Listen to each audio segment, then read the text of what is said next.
You are now listening to Mark's Unexplained World by Mark the Medium, available on YouTube, Spotify, Amazon Prime, Podbean and most other podcast platforms. Tonight's episode is about the Ariel School UFO incident. So it's over to you now, Mark, as you go back to school.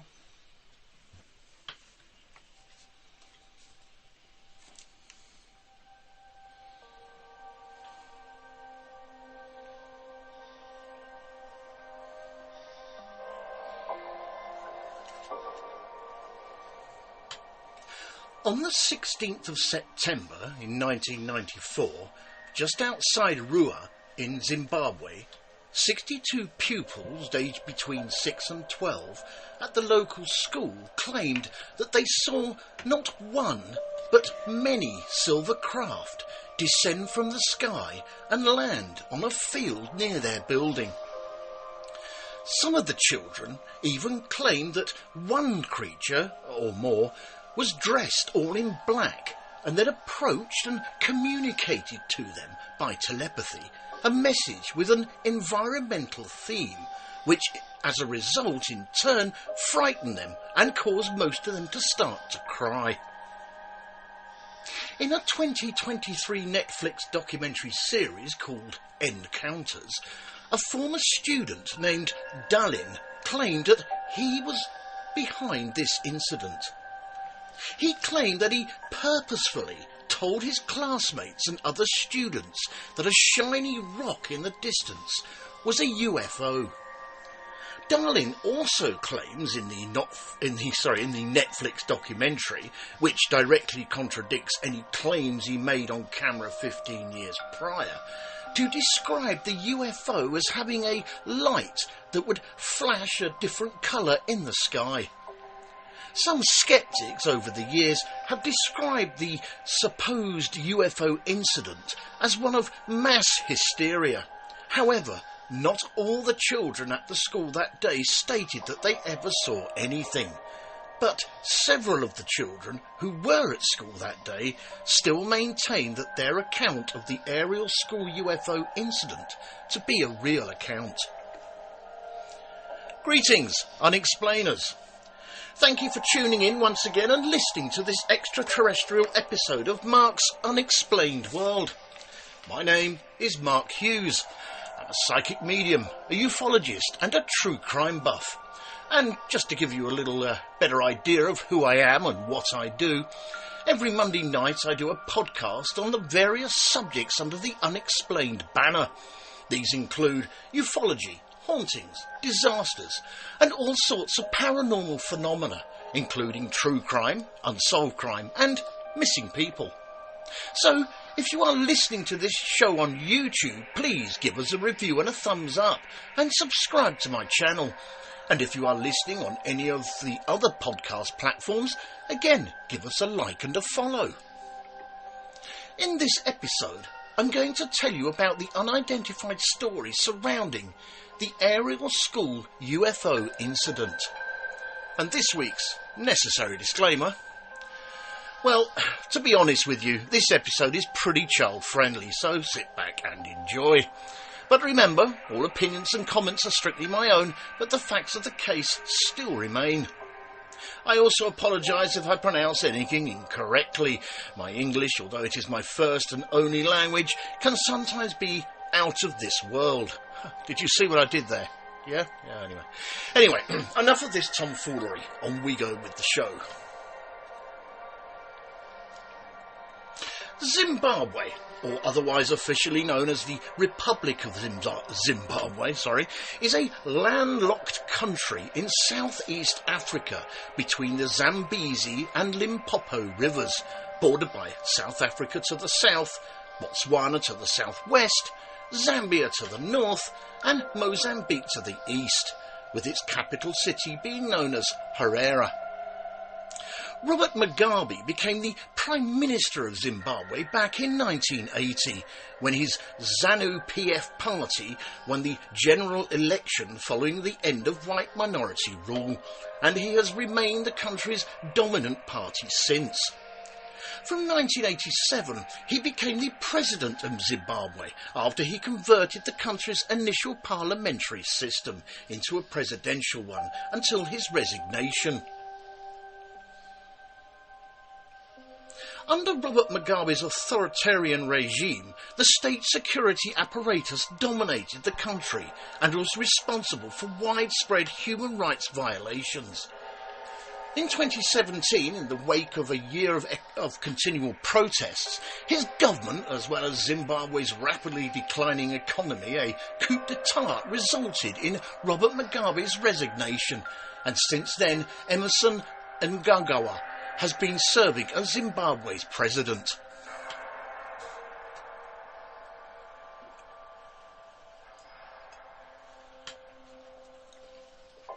Roa is a town in Mashonaland East Province in Zimbabwe, situated 22 kilometres or approximately 14 miles southeast of the capital of Harare, on the main Harare-Mutare highway and railway line.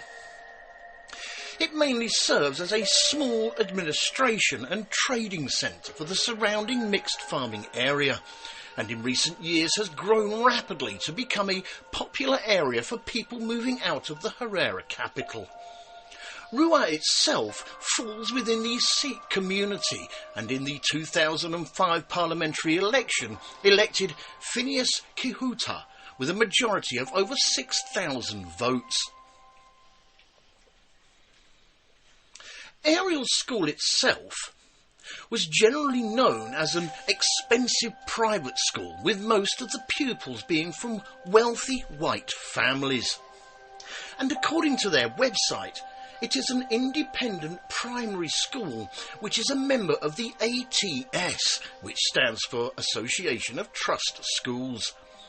The school sits quite comfortably in a rural countryside setting, which is just 34 kilometres, or roughly 21 miles, from the Harare capital. Their vision is, and I quote, "To offer an all-round quality education which is personally enriching and relevant to children of all abilities in a supportive, safe, stimulating and conducive learning environment."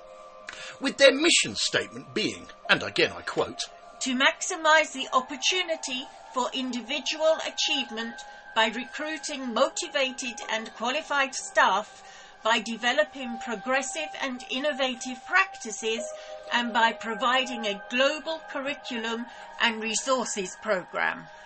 The pupils take part in the National Institute of Allied Arts, Educationist in primary sports associations, and many other such events.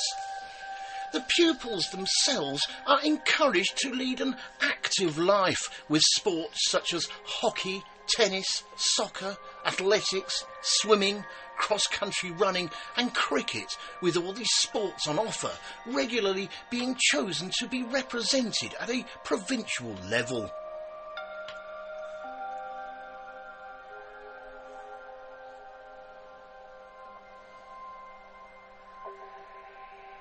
Before we go into the Ariel School incident itself, let's have a gander at the previous few days before it all happened. Why is that then? Well, from what I can gather, 2 days prior to the aerial UFO incident, there had been several UAP sightings throughout southern Africa. And what is a UAP? Well, I'm glad you asked me that, because I was just about to go into an interesting side bit regarding the term UAP. Go on then. So, on an interesting side note, the term UAP came about because the term UFO started to be used as a subject of ridicule when referring to claims of alien spacecraft, especially with the public and mainstream media. Some ufologists and investigators prefer to use the term UAP, which stands for either Unidentified Aerial Phenomena or Unidentified Anomalous Phenomena. Other names include AAV, or Anomalous Aerial Vehicle, or UAS, as in Unidentified Aerial System. It was felt among ufologists that the term UAP has a more encompassing description and avoids the heavy cultural baggage that is attached to the term UFO, whose initial association with extraterrestrial origins sets up a narrow and inflexible framework for honest scientific research. Personally, I prefer the term invented by Kenneth Arnold in 1947, simply flying saucers.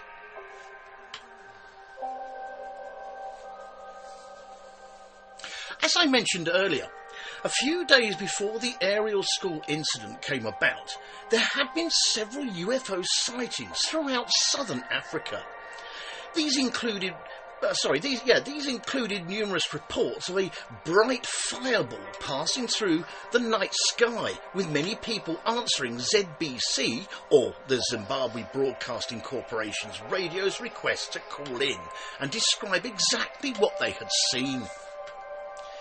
And although some phone-in witnesses interpreted the bright fireball as either a comet or meteor, it did result in a wave of UFO mania in Zimbabwe at the time, with local UFO researcher Cynthia Hind recording various other alien sightings, which included a daylight sighting by a young boy and his mother, and a report by a trucker of alien beings by the roadside. On another quick side note, before we go into the first break, Cynthia Hind had publicly acknowledged her own experiences with otherworldly beings in the past. She had dedicated the past decade and a half of her life to investigating UFO sightings on the African continent on behalf of the Mutual UFO Network, and then publishing her findings in the very collectible newsletter called UFO Afri News. She unfortunately passed away in 2000. After this first short break, in part 2, we will look at the day of the Ariel School UFO incident itself.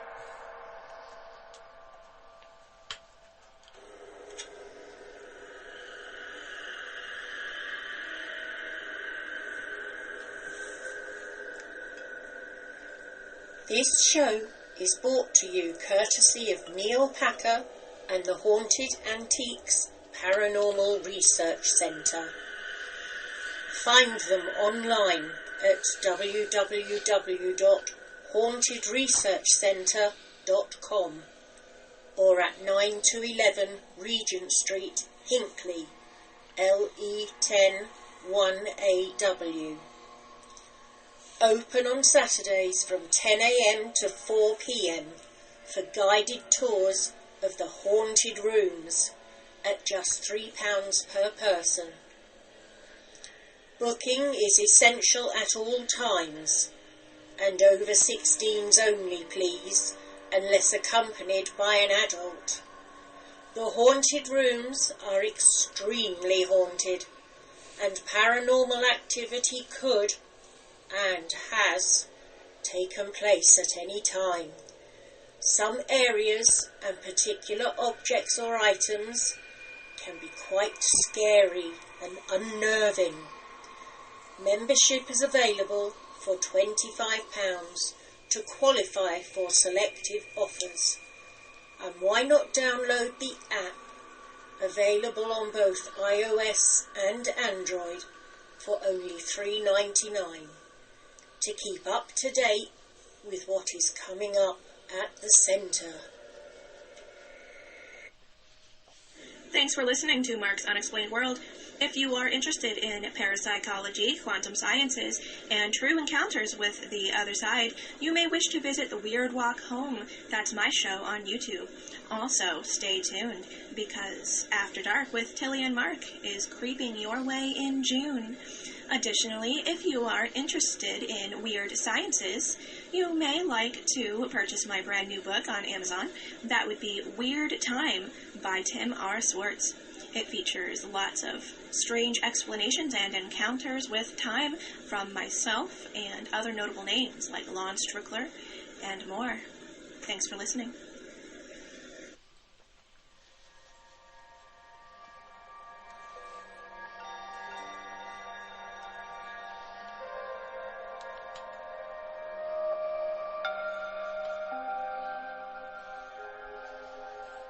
So, it is the 16th of September 1994, and all the pupils were outside on their mid-morning break. Some were running, some were jumping, and some were sitting quietly alone contemplating or wondering if they will ever get that toy back from the teacher confiscated yesterday, because if you break it, it would release a foul smell. Well, whatever it was they were doing in the school playground, it would never have prepared them for what happened at 10 a.m. that day. You see, while the adult teachers at Ariel's school were inside having a meeting, the children outside saw one or more silvery objects, with most of the children calling them discs, descend from the sky into a field or bush near the school, with many of the children also claiming that they saw creatures with big eyes dressed all in black exit the craft or discs and approach them. And according to some later interviews with a few of the children, the creatures then communicated with them telepathically, sending them various messages regarding an impending environmental catastrophe.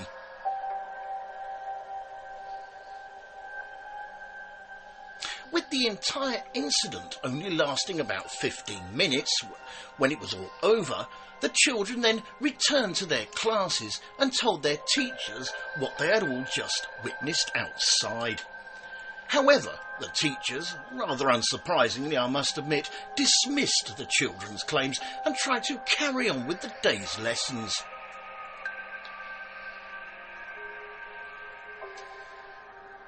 When the children of Ariel's school returned home later that day, as you can imagine, they all told their parents about the strange silvery object coming from the sky and the big-eyed creatures all dressed in black. And unlike the teachers, who had pretty much dismissed the whole thing, the parents took the incident far more seriously, with many of them coming to the school the next day to discuss what had actually happened at the faculty and what their children may or may not have witnessed. Later that same day, a few days after the UFO sighting, the children of Ariel's school got a visit from the aforementioned UFO researcher Cynthia Hind, who, while she was there, got the children to draw pictures of what they witnessed while things were still fresh in their minds, and before the children could collaborate on the story behind the scenes.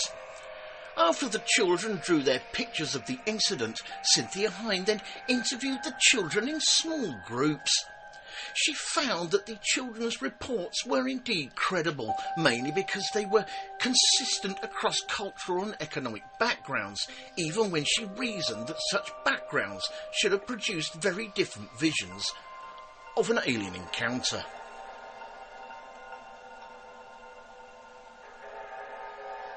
Almost immediately, the Ariel School UFO incident made international headlines, including the aforementioned ZBC, or the Zimbabwe Broadcasting Corporation's radio station. This, of course, invited the usual mixed responses from around the world, which ranged from credulity to scepticism and acceptance to belligerence. A BBC correspondent in Zimbabwe, a Mr. Tim Leach, visited the Ariel School on the 19th of September, 3 days after the event, to film interviews with the staff and pupils. And after his investigation of the incident, Tim Leach said, and I quote, "I could handle war zones, but I could not handle this." And one of the children from the school told the Dutch TV presenter Tineke Didnogie, not long after the sighting, and I quote, "Some of them didn't believe us." Some of the more sceptical reports at the time blamed the encounter on everything from mass hysteria to just a simple hoax. For example, it had been pointed out that 2 days prior to the incident, where there had been many UAPs reported throughout southern Africa, that these sightings were probably attributed to the re-entry of the Zenit 2 rocket from the Cosmos 2290 satellite launch, which, in layman's terms, means that these sightings were attributed to a Russian military reconnaissance satellite that had gone up a few weeks before. And consequently, when the booster broke up into burning streaks, as if it moved silently across the sky, it gave an impressive light show to millions of Africans below.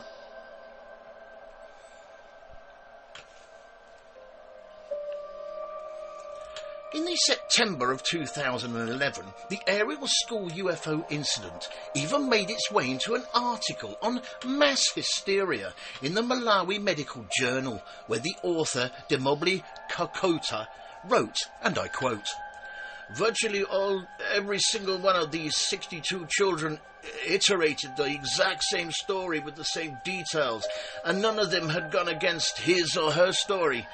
Many dismiss the 1994 incident as mass hysteria affecting the children, but when the children were found to not have much prior knowledge of the UFOs or popular UFO perceptions, many other people believed that what the children witnessed could have been real." On an interesting side note, Demobli Kokota is a research psychologist who, amongst his many talents, holds a Bachelor of Social Sciences degree in psychology from the University of Malawi and a Master of Philosophy in Public Mental Health from the University of Cape Town, South Africa. He is currently a doctoral fellow at the University of Malawi College of Medicine, funded by the African Mental Health Research Initiative, or the AMARI for short.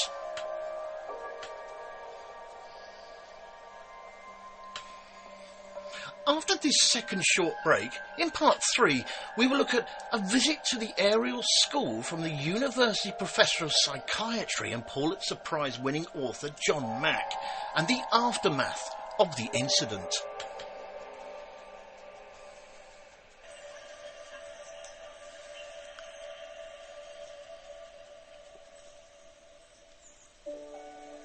Fright Nights was established in 1999 as the first company in the world to offer overnight ghost hunt experiences to the general public, pioneering paranormal events since the last century. Fright Nights operate at hundreds of the UK's most haunted and exclusive venues. All events have their own team of experienced paranormal investigators, mediums and psychics. They have a VIP members club for regular returning guests, offering loyalty discounts and exclusive invitation-only events. They can also host private events for your family and friends. You can contact them on 07852 998 628 or email them at office@frightnights.co.uk, or take a look at their website at www.frightnights.co.uk, where you can see the many locations they investigate and learn about them and the opportunities they have available. Hundreds of ghost hunters join Fright Nights every month for the most thrilling ghost hunting experiences they'll never forget. If you haven't been on a ghost hunt before, then why not join them to see what it's all about? Why not visit their social media sites for up-to-date information on all the places they visit and to see what's coming up in the future? They look forward to seeing you all soon. Fright Nights Ghost Hunting Events. Remember, only the original will do.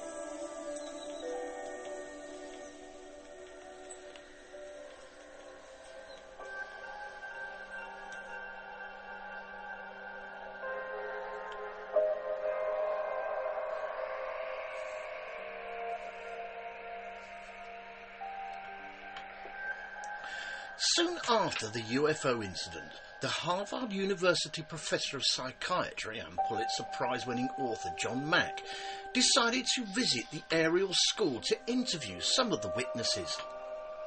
On an interesting side note, John Edward Mack was an American psychiatrist, writer and professor of psychiatry who served as the head of the Department of Psychiatry at the Harvard Medical School in the Longwood Medical Area in Boston, Massachusetts from 1977 to 2004. John Mack's clinical expertise was in child psychology, adolescent psychology and the psychology of religion. He was also known as a leading researcher on the psychology of teenage suicide and drug addiction, and he later became a researcher in the psychology of alien abduction experiences, and throughout the 1990s, John Mack had investigated many UFO sightings, including the alien abduction phenomena. Unfortunately, on the 27th September in 2004, while on a visit to London, John Mack was killed by a drunk driver heading west on Totteridge Lane in London, while he was walking home alone after dining out with friends.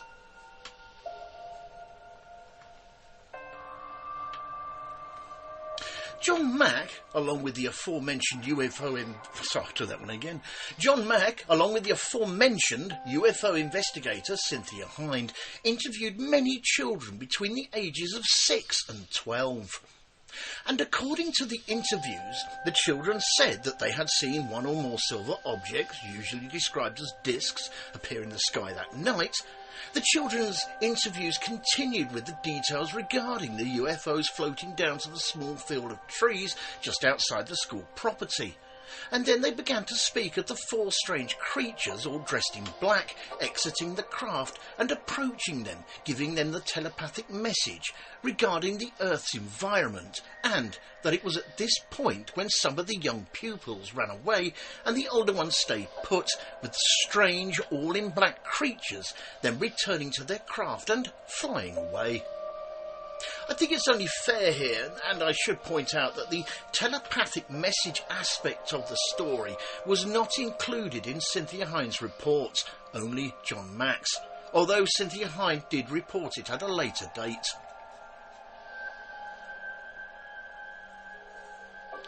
In another of John Mack's interviews, he speaks to a 5th grader at the school who tells how he was warned, and I quote, "about something that is going to happen. Pollution mustn't be."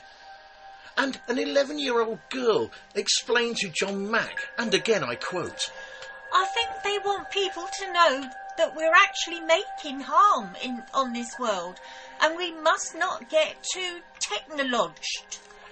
Another child also claimed to John Mack that he was told the world would end because we are not taking care of the planet. But whatever these telepathic messages meant, there is one thing for sure, and that is that the children were adamant about what they had witnessed that day on the morning of the 16th of September back in 1994.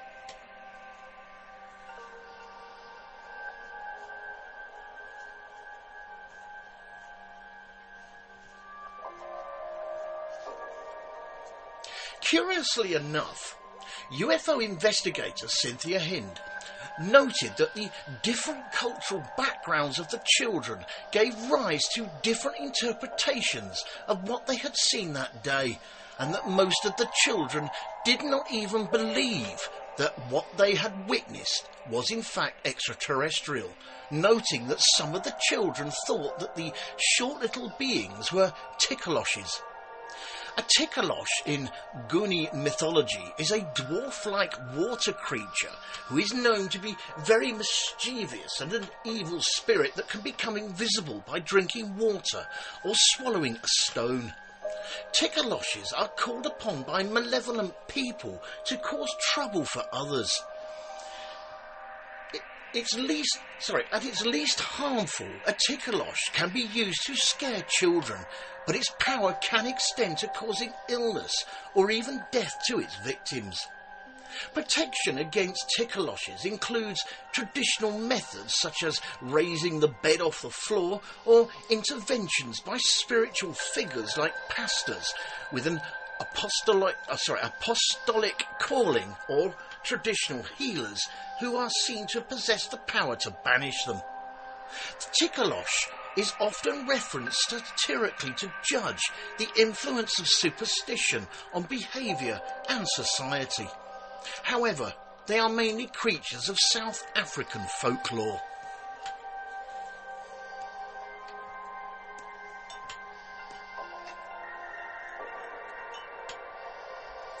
The Ariel School UFO incident quickly became one of the most famous UFO cases in the whole of Africa, with a June 2021 episode of the BBC's Witness History programme describing the event as, and I quote, "one of the most significant events in UFO history." And ufologists around the world continue to cite the case as providing compelling evidence of extraterrestrial visits to Earth. As time passed by, some sceptics, believe it or not, suggested that the UFO incident could easily be explained as the children getting confused with a touring puppet show designed to promote awareness around AIDS. Personally, I failed to see the connection, but I suppose some people will say anything to make the paranormal things fit into an everyday narrative, won't they? Another thing that some sceptics believe is that children might have seen a phenomena known as a dust devil. On an interesting side note, a dust devil, which is also known regionally as a dirt devil, is a strong, well-formed and relatively short-lived whirlwind.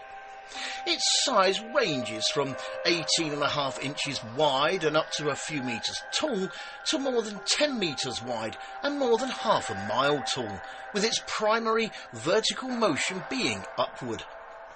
Dust devils are usually quite harmless, but can on rare occasions grow large enough to pose a threat to both people and property. They are comparable to tornadoes in that both are a weather phenomena involving a vertically orientated rotating column of wind. Most tornadoes are associated with a larger parent circulation, but dust devils form a swirling updraft under any sunny conditions during fair weather and rarely come close to intensity of a tornado.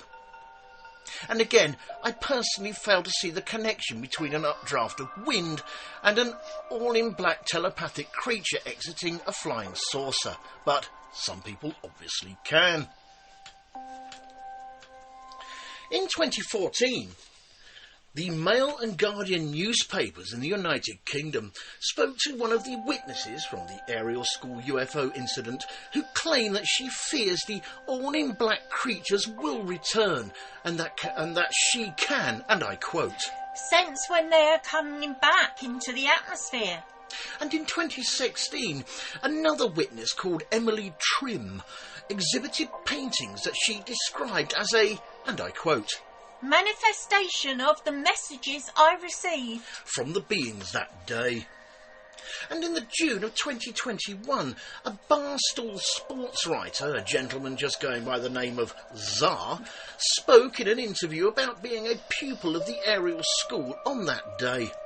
He recounted that he saw a bright light come down from the sky and that aliens exited the spacecraft.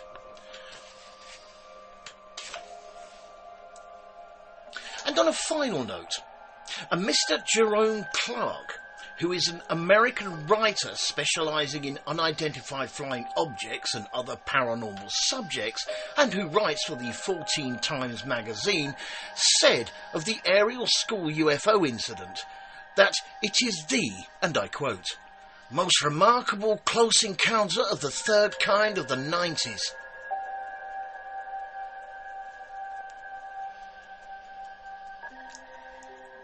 Thank you all for taking the time out to listen to this episode of Mark's Unexplained World. In our next episode, show number 115, we are going to be looking at Stephen Pladdle, incest, murder, suicide.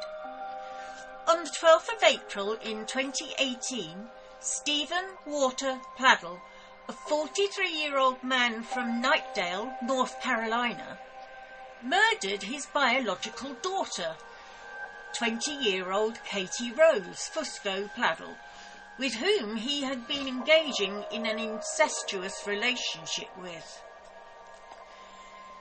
He also murdered her adoptive father, 56-year-old Anthony Charles Fusco, in New Milford, Connecticut,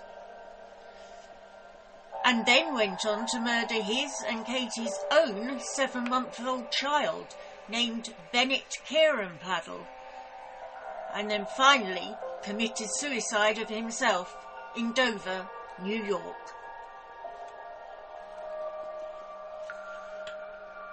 This show was written and researched by myself, Mark Hughes, and proofread and edited by Linda Hughes.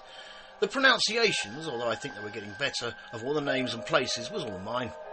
The actors in this episode were Mark Hughes, Linda Hughes, Denise Pooler and Tilly Treadwell from the Weird Walk Home podcast. With special thanks to Neil Packer and the staff at the Haunted Antiques Paranormal Research Centre in Hinckley. And of course a big thank you to everyone for listening. We never run out of ideas here at the office for Mark's Unexplained World podcast, but if you know of any other intriguing stories under the Unexplained banner, including ufology, hauntings, disasters, and any other sort of paranormal phenomena, including true crime, unsolved crime and missing people, just drop me a direct message and I'll see what I can do. I will also include the name of the person who suggested the idea in the end credits of the podcast as a thank you. And again, just to add, if you are listening to this show on YouTube, please give us a review and a thumbs up and subscribe to my channel. And if you are listening on any other podcast platforms, again, give us a like and a follow. I thank you in advance. Mark's Unexplained World, because there's more to the paranormal than meets the third eye. And remember guys, keep it real, because being real is better than being perfect. This show and all its contents are covered by basic copyright of Mark the Medium.